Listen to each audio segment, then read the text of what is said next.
as it turned out.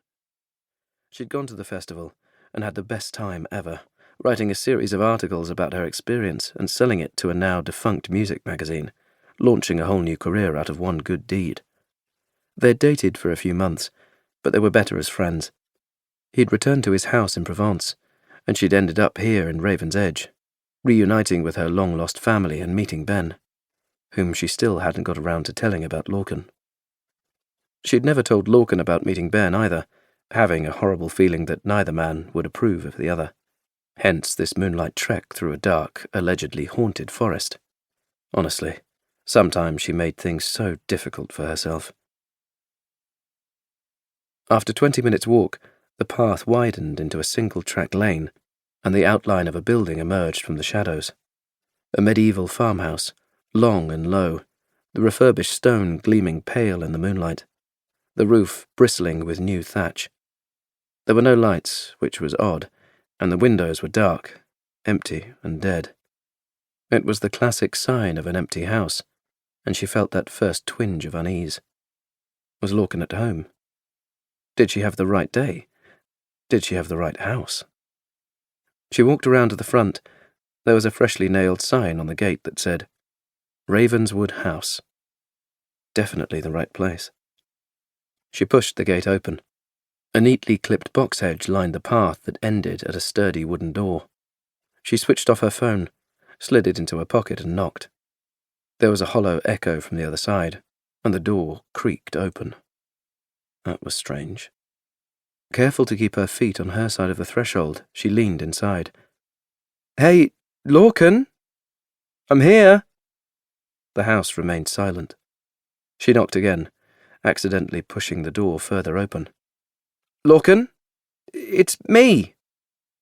Where are you? It was unlike him to stand her up. She took out her phone and checked for missed calls or messages. There was only one, and that was from Ben, saying he'd be home around midnight and not to wait up. She replied to that and then, feeling incredibly guilty, sent one to Lorcan. Where are you? While waiting for a response, she checked the other side of the door. It had a modern lock rather than an oversized iron key. If she pulled it shut, the door should lock itself, and she could go home with a clear conscience. But as she pulled the door towards her, a crash echoed from the back of the house. What the hell was that?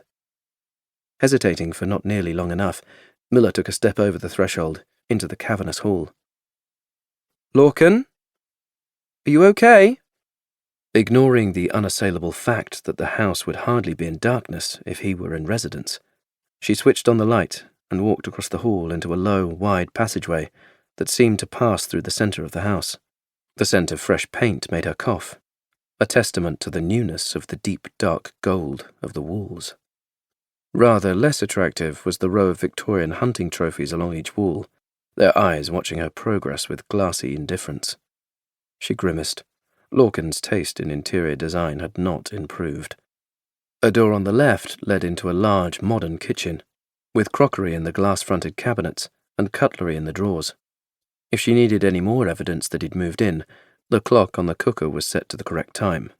For someone who never worked regular hours, Lorcan had always been particular about that. Was he working now?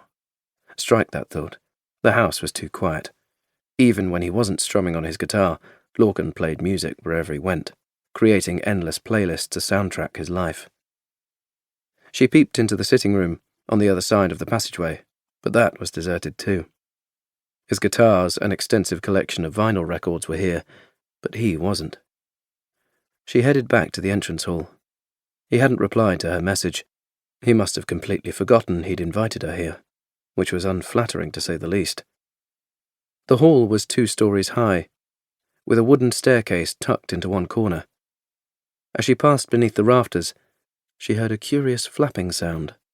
She paused, one hand on the banister. Lorcan? Are you up there? Was that movement on the landing?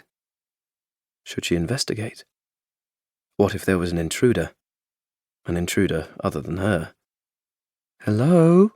She said, but not quite as loudly as before. Hello? A voice replied. Her breath hitched. The voice had